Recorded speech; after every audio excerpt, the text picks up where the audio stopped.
Assalamualaikum warahmatullahi wabarakatuh.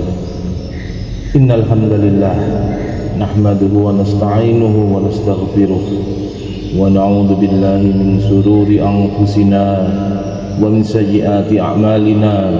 May yahdihillahu fala mudilla lahu wa may yudlil fala hadiya lahu. Wa asyhadu an la ilaha illallah wahdahu la syarika lahu wa asyhadu anna Muhammadan abduhu wa rasuluh. أما بعد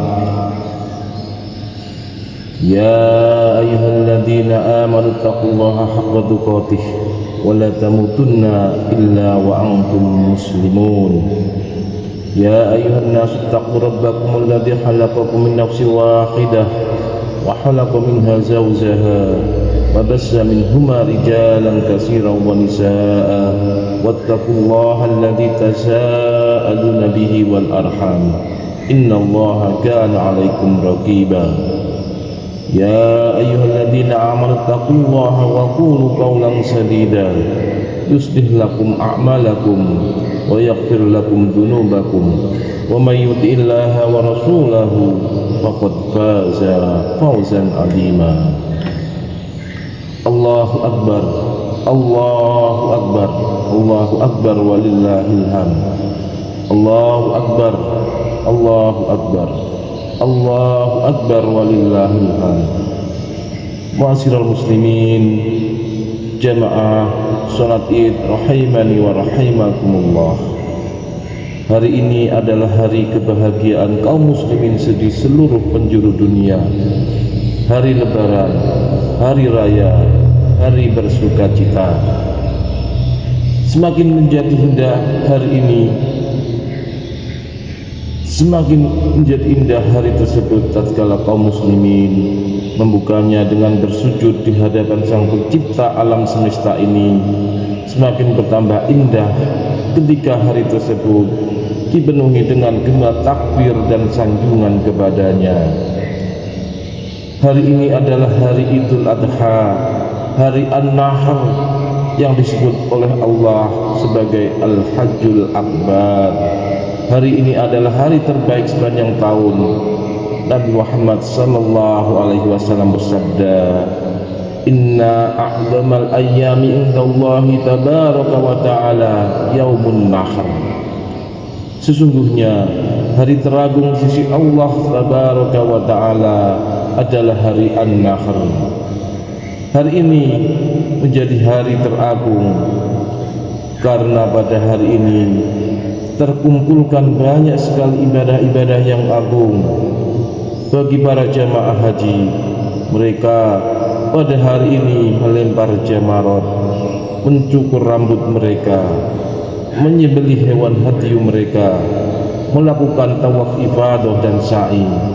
Adapun bagi yang tidak berhaji, maka pada hari ini mereka melakukan sholat Idul Adha dan sebagian mereka menyembelih al-udhiyah atau kurban. Hari agung yang kita lalui setiap tahun ini selalu mengingatkan kita akan sebuah pengorbanan besar yang dilakukan oleh seorang ayah dan anaknya, yaitu Nabi Ibrahim alaihissalam dan Nabi Ismail alaihissalam. Pengorbanan yang luar biasa yang menunjukkan ketundukan luar biasa kepada Allah Subhanahu wa taala. Pengorbanan yang menunjukkan kecintaan yang luar biasa kepada Allah. Kisah pengorbanan mereka berdua Allah abadikan dalam Al-Qur'an. Ketika Nabi Ibrahim tegak mendakwahkan tauhid, beliau dimusuhi oleh seluruh penduduk negeri, bahkan oleh ayah beliau sendiri. Tatkala beliau hendak menegakkan argumen atau hujah di hadapan mereka, maka beliau pun menghancurkan berhala-berhala sembahan mereka. Akhirnya kaumnya pun murka dan hendak membakar Nabi Ibrahim hidup-hidup dengan melemparkan beliau ke lautan api. Akan tetapi Allah menolongnya dan menjadikan api menjadi dingin dan penuh keselamatan.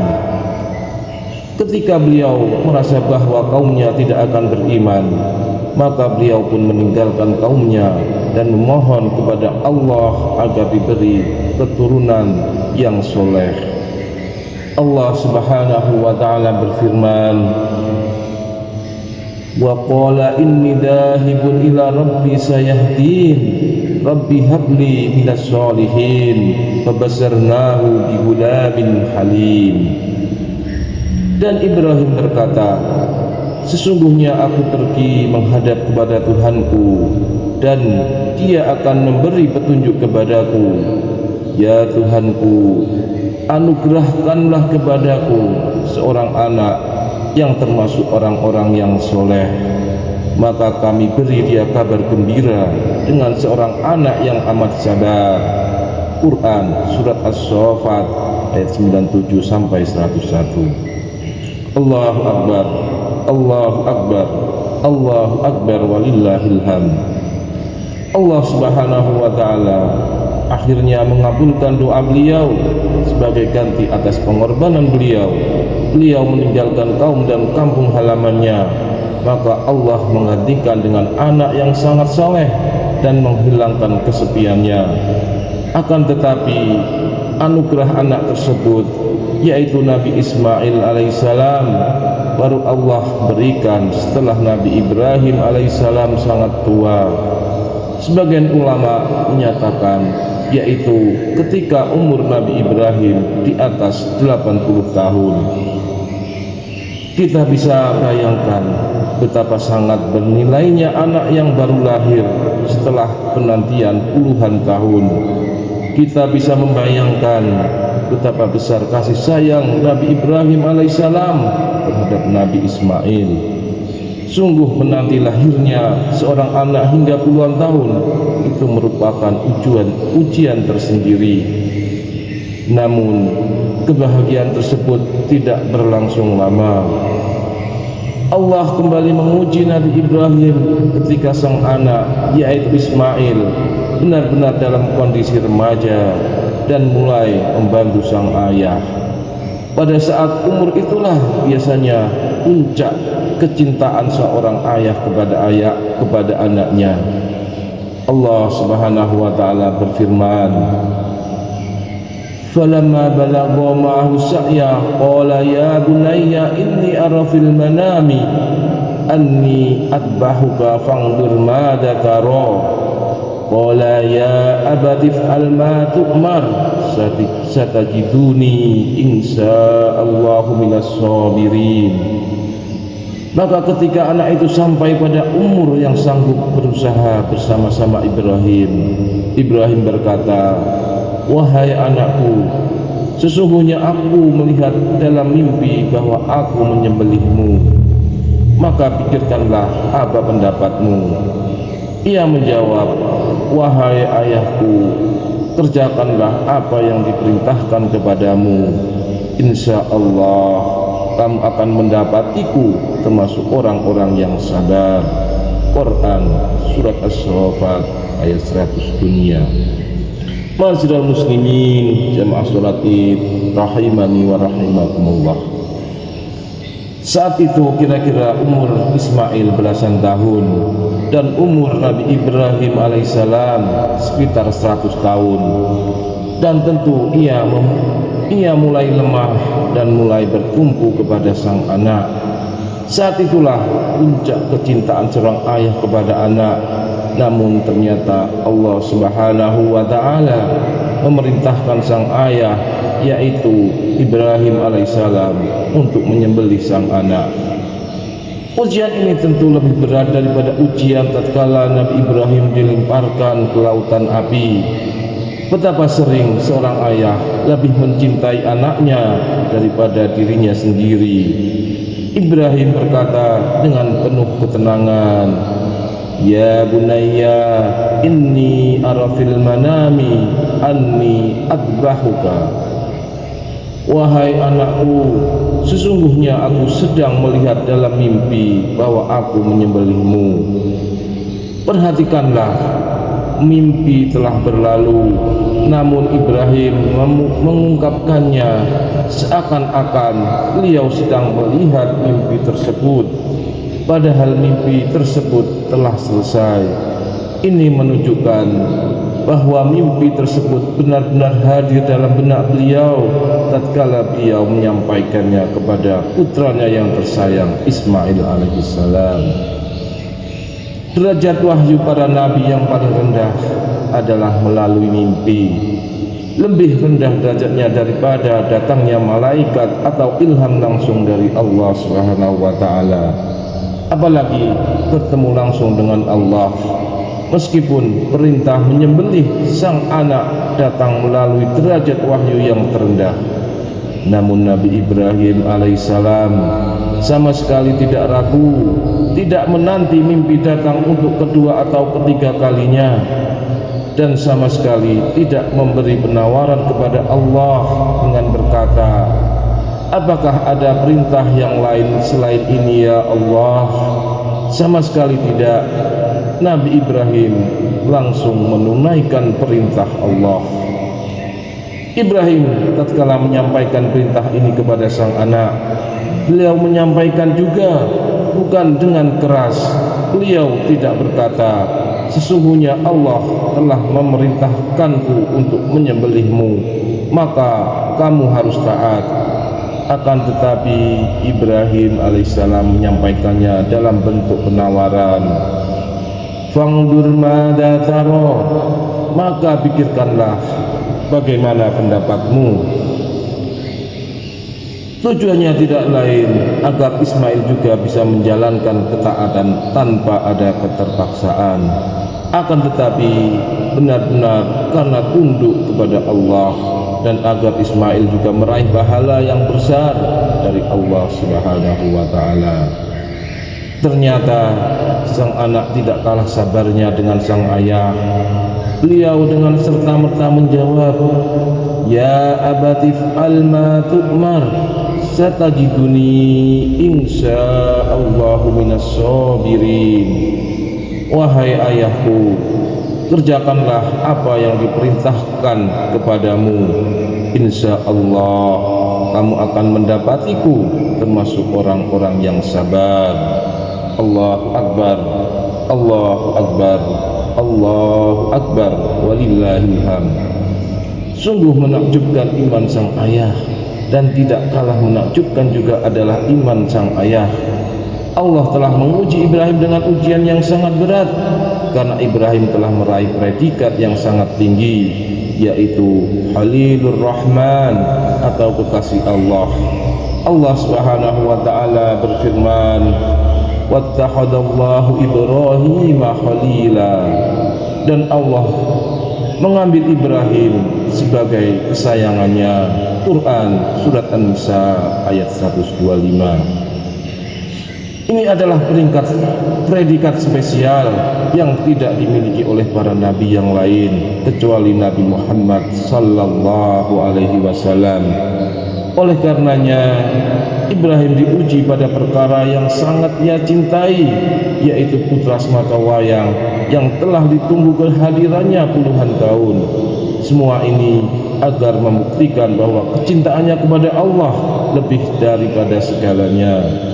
Sungguh betapa sering seorang hamba diuji pada perkara-perkara dunia yang sangat ia cintai, apakah berkaitan dengan istrinya, atau putranya, atau mobilnya, atau rumahnya, atau perkara-perkara yang lainnya, agar membuktikan bahwa kecintaannya kepada Allah Subhanahu wa taala melebihi dari segalanya, agar hati sang hamba tersebut tidak terikat kepada perkara-perkara dunia tersebut. Allahu Akbar, Allahu Akbar, Allahu Akbar, walillahil hamd. Ma'asyiral muslimin rahimani wa rahimakumullah. Bagaimana proses penyembelihan Nabi Ismail?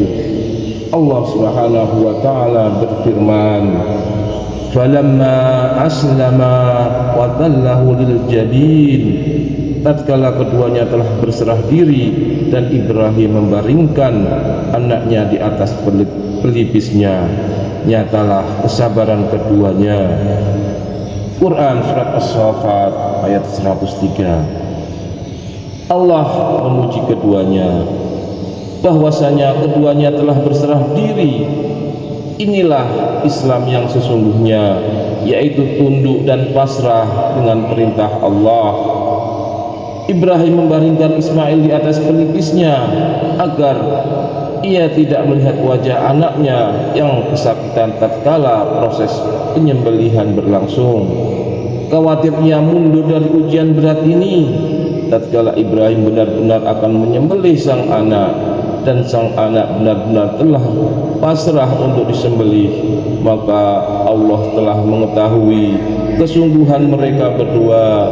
Maka ketika itu Allah berfirman, wa nadainahu ayya Ibrahim qad sadaqta ru'ya inna kadzalika nadzil muhsinin. Dan kami panggillah dia, wahai Ibrahim, sesungguhnya kamu telah membenarkan mimpi itu. Sesungguhnya demikianlah kami memberi balasan kepada orang-orang yang berbuat baik. Quran Surat As-Saffat ayat 104 sampai 105. Artinya yaitu, wahai Ibrahim, angkatlah tanganmu, hentikanlah penyembelihan tersebut. Sungguh engkau telah menjalankan perintah dalam mimpimu, dan aku tidak perlu dengan darah anakmu. Inna hadza lahwal bala'ul mubin. Sesungguhnya ini benar-benar suatu ujian yang nyata. Akhirnya Allah menurunkan tebusannya. Allah berfirman, wa fadainahu bidibhin adim.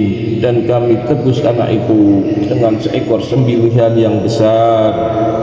Allahu Akbar, Allahu Akbar, Allahu Akbar, walillahil hamd.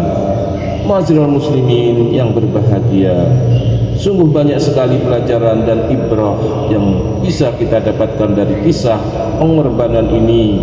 Di antaranya, yang pertama, disyariatkannya untuk meninggalkan tempat yang merupakan konsentrasi musuh Islam di tempat tersebut, sebagaimana Nabi Ibrahim alaihissalam yang meninggalkan kampung halamannya karena seluruh kaumnya memusuhi dakwahnya. Yang kedua, dianjurkan untuk berdoa kepada Allah agar menganugerahkan anak yang soleh. Sungguh di antara anugerah terbesar kepada seseorang adalah memperoleh anak yang soleh. Yang ketiga, para nabi mereka berdoa kepada Allah karena mereka adalah hamba, sehingga mereka beribadah dan berdoa kepada Sang Pencipta. Karenanya tidak boleh seseorang meminta kepada nabi sebagaimana kaum Nasrani yang meminta dan berdoa kepada Nabi Isa alaihissalam, apalagi meminta kepada mayat-mayat di kuburan. Ini semua adalah kesyirikan. Yang keempat, disyariatkannya bermusyawarah antara seorang ayah dan anak dalam menghadapi permasalahan berat, terutama jika sang anak adalah seorang anak yang soleh dan permasalahan yang dihadapi berkaitan dengan sang anak. Yang kelima, orang yang beriman pasti diuji, dan semakin tinggi keimanan seseorang maka semakin berat ujiannya. Allah Subhanahu wa taala berfirman tentang ujian yang dihadapi oleh Nabi Ibrahim dan Nabi Ismail alaihissalam, inna hadza lahwal bala'ul mubin. Sesungguhnya ini benar-benar suatu ujian yang nyata. Ujian ini sangat berat dan sangat nyata, menampakkan kuatnya akidah Ibrahim dan Ismail alaihissalam. Sungguh benar sabda Nabi Muhammad sallallahu alaihi wasallam, asadun nasi bala'un al-anbiya, asadun nasi bala'an al-anbiya, summa salihun, summa al-amsal fal amsal. Orang yang paling berat ujiannya adalah para nabi, kemudian orang-orang soleh, lalu orang soleh selanjutnya dan selanjutnya. Ujian Nabi Ibrahim alaihissalam tampak pada perkara-perkara berikut. Nabi Ibrahim sudah sangat tua ketika ujian tersebut. dan beliau tentu sangat butuh dengan bantuan anaknya. Akan tetapi justru sang anak diperintahkan untuk disembelih. Orang yang diperintahkan untuk disembelih adalah buah hatinya yang telah dinanti kehadirannya puluhan tahun. Tatkala itu Ismail adalah anak semata wayang. Seseorang tatkala terkena ujian dan musibah yang lain, ia masih bisa kuat menghadapinya. Akan tetapi begitu terasa berat ketika yang terkena musibah adalah buah hatinya. Ismail tatkala diperintahkan untuk disembelih bukan tatkala masih kecil, akan tetapi tatkala sudah remaja. Sementara saat itu merupakan puncak kecintaan seorang ayah kepada anaknya. Hilang dan wafatnya seorang anak karena kecelakaan atau tanpa kesengajaan tentu sudah menjadi suatu perkara yang berat. Lantas bagaimana lagi jika ternyata sang ayah diperintahkan untuk menyembelih sang anak? Terlebih lagi anak yang diperintahkan untuk disembelih adalah anak yang sangat taat kepada orang tuanya. Sedangkan kehilangan seorang anak yang kurang taat saja sangat menyedihkan hati, apalagi anak yang taat kepada orang tuanya. Yang keenam, jika orang kafir saja diuji oleh Allah dalam kehidupan dunia, maka orang yang beriman pun pasti akan diuji. Justru Allah telah berjanji untuk menguji mereka. Allah berfirman, ahasiban nasu ayyutraku ayyaqulu amanna wa hum la yuftanun walaqad fatanna alladhina min qablihim fala ya'lamanna Allahu alladhina shadaku wa la ya'lamanna al-kadhibin. Apakah manusia itu mengira bahwa mereka dibiarkan saja mengatakan kami telah beriman, sedang mereka tidak diuji lagi? Dan sesungguhnya kami telah menguji orang-orang yang sebelum mereka, maka sesungguhnya Allah mengetahui orang-orang yang benar, dan sesungguhnya Ia mengetahui orang-orang yang dusta. Quran surat Al-Ankabut ayat 2-3. Am hasibtum am tadkhulul jannata wa lamma ya'tikum masalul ladzina khalaw min qablikum masathumul ba'sa wad dharra wa zulzilu. Apakah kamu mengira bahwa kamu akan masuk surga padahal belum datang kepadamu cobaan sebagaimana halnya orang-orang terdahulu sebelum kamu? Mereka ditimpa oleh malapetaka dan kesengsaraan serta diguncangkan dengan bermacam-macam cobaan. Quran surat Al-Baqarah ayat 214. Kita tentu tidak berharap untuk diuji oleh Allah, akan tetapi kenyataannya kehidupan dunia ini adalah kehidupan yang memang diciptakan oleh Allah sebagai medan ujian. Yang ketujuh, betapapun besar dan berat ujian yang dihadapi oleh seseorang, jika seseorang bertakwa kepada Allah, maka pasti ada solusinya, ada jalan keluarnya. Perhatikanlah Nabi Ibrahim dan Nabi Ismail alaihissalam yang bertakwa dan bersabar, bahkan pasrah menghadapi ujian tersebut. Maka Allah pun mengirim tebusan berupa seekor domba sebagai pengganti Nabi Ismail. Sesungguhnya Allah Subhanahu wa taala telah berfirman, "Wa may yattaqillaha yaj'al lahu makhraja." Barang siapa yang bertakwa kepada Allah, maka Allah akan memberikan jalan keluar atau solusi baginya. Dengan takwa, maka pasti ada solusi, cepat atau lambat. Karenanya, jika seseorang menghadapi permasalahan dan ujian, lantas ia tidak mendapatkan solusi, maka hendaknya ia mencurigai dirinya. Jangan-jangan ia tidak atau bahkan belum bertakwa kepada Allah Subhanahu wa taala. Kedelapan, terkadang solusi datang di puncak kesulitan. Tebusan domba tidaklah Allah Subhanahu wa taala datangkan kecuali tatkala Nabi Ibrahim alaihissalam akan menyembelih putranya Ismail. Maka janganlah seseorang pernah putus asa dalam menghadapi ujian. Lihatlah Nabi Yakub alaihissalam tatkala putranya Yusuf hilang, lalu adiknya Bunyamin tertahan, lalu kakak dari keduanya juga tertahan di Mesir, yaitu setelah ketiga anaknya tertahan, maka ia berkata, fasabrun jamil asallahu ayyatiyani bihim jami'an innahu huwal alimul hakim. Maka kesabaran yang baik itulah kesabaranku, mudah-mudahan Allah mendatangkan mereka semuanya kepadaku, sesungguhnya ialah yang maha mengetahui lagi maha bijaksana. Quran surat Yusuf ayat 83. Lalu Nabi Yakub alaihissalam berkata, ya bani yadhabu fatahassasu min Yusufa wa akhihi wa la tai'asu min rauhillah innahu la yai'asu min rauhillahi illal qaumul kafirun. Wahai anak-anakku, pergilah kalian, maka carilah berita tentang Yusuf dan saudaranya, dan jangan kalian berputus asa dari rahmat Allah. Sesungguhnya tidak ada yang berputus asa dari rahmat Allah melainkan orang-orang yang kafir.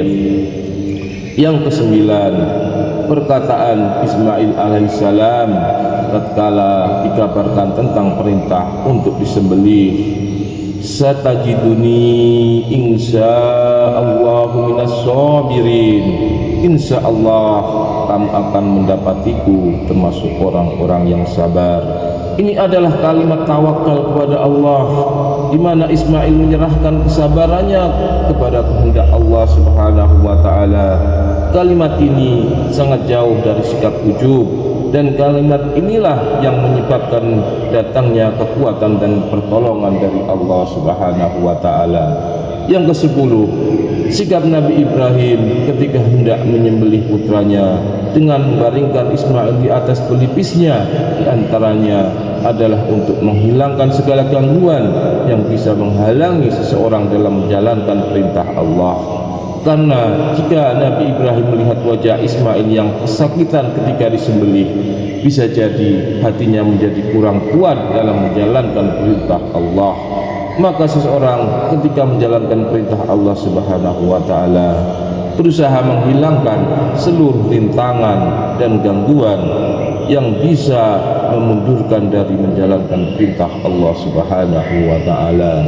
Yang ke-11, kecintaan Nabi Ibrahim kepada anaknya tidak menghalangi beliau untuk menjalankan perintah Allah Subhanahu wa taala kepada sang anak. Namun sebaliknya, ada sebagian orang tua yang terlalu cinta kepada anaknya sehingga kasihan untuk membangunkan sang anak dari tidurnya yang sangat pulas untuk sholat subuh. Ini adalah kecintaan yang keliru, yang justru merupakan bentuk pengkhianatan kepada agama sang anak. Justru kalau orang tua sayang kepada sang anak, maka seharusnya ia membangunkan sang anak untuk sholat subuh. Yang ke-12, karena kisah pengorbanan Nabi Ibrahim alaihissalam, inilah disyariatkan kurban setiap tahun. Kisah ini hampir semua kaum muslimin mengetahuinya. Akan tetapi, apakah semua kaum muslimin ketika menyembelih kurban menghadirkan kisah pengorbanan ini di dalam hatinya? Ke-13, menyembelih sembelihan karena Allah adalah ibadah yang sangat mulia. Allah Subhanahu wa taala menggandengkannya dengan ibadah salat. Allah Subhanahu wa taala berfirman, "Fasholli li rabbika wanhar." Maka salatlah hanya kepada Rabbmu dan sembelihlah hanya kepada Rabbmu. Quran surat Al-Kautsar ayat 2. Maka sebagaimana salat tidak boleh diserahkan kecuali hanya kepada Allah Subhanahu wa taala, maka demikian pula tidak boleh seseorang menyembelih kepada selain Allah Subhanahu wa taala, karena hal ini merupakan kesyirikan, seperti menyembelih kepada jin yang sering dilakukan oleh sebagian saudara kita yang tidak mengetahui akan dosa kesyirikan. Allahu Akbar, Allahu Akbar, Allahu Akbar walillahil hamd. Ma'asyiral muslimin, jamaah salat Id rahimakumullah. Silahkan menyembelih hewan kurban kalian. Semoga Allah membalas pengorbanan kalian dengan surganya. Berbahagialah pada hari ini. Masukkanlah rasa senang kepada orang tua, kepada kerabat, kepada anak-anak. Berilah hadiah kepada mereka agar mereka tahu bahwasanya mereka sedang berlebaran. Allahumma sholli wa sallim wa barik wa an'im ala nabiyyina Muhammad wa ala alihi wa sahbihi ajma'in. Wardallahumma anil khulafa'ir rasyidin Abi Bakrin wa Umar wa Utsman wa Ali wa anna ma'ahum bi rahmatika wa judika wa karamika ya akramal akramin. Allahumma ighfir lil mu'minina wal mu'minat wal muslimina wal muslimat al ahya'i minhum wal amwat bi rahmatika ya arhamar rahimin. Ya Allah, ampunilah kaum mukminin dan mukminat, kaum muslimin dan muslimat yang masih hidup maupun yang telah tiada. Ya Allah, ampunilah kedua orang tua kami yang telah bersusah payah merawat kami. Ya Allah, ampunilah ibu kami yang telah bersusah payah mengandung kami selama 9 bulan, yang telah bersusah payah bertarung melawan kematian tatkala melahirkan kami, yang menahan tidur dengan berlinang air mata tatkala kami sedang sakit, yang bergadang demi menidurkan kami ketika kecil. Ya Allah, ampunilah ayah kami yang telah bekerja keras berpanas-panas di bawah terik matahari, membanting tulang siang dan malam, semuanya demi membiayai kehidupan kami. Ya Allah, ampuni dosa-dosa kami yang tidak mampu dan kurang berbakti kepada mereka, yang belum bisa membahagiakan mereka sebagaimana mestinya, yang terkadang masih pelit terhadap mereka, masih perhitungan untuk mereka.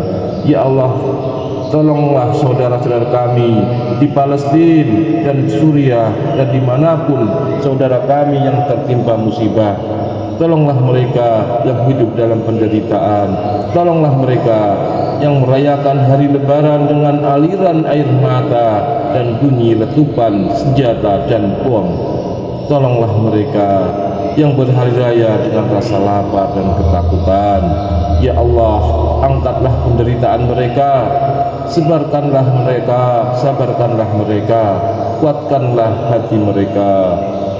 Allahumma la tada'ana fi maqabina hada damdan illa ghafartah, wa la maridan illa safaitah, wa la hamman illa farajtah, wa la dainan illa qadaitah, wa la hajatan min hawaijid dunya hiyalak radhiya wa lana fiha salahun illa a'antana alaiha wa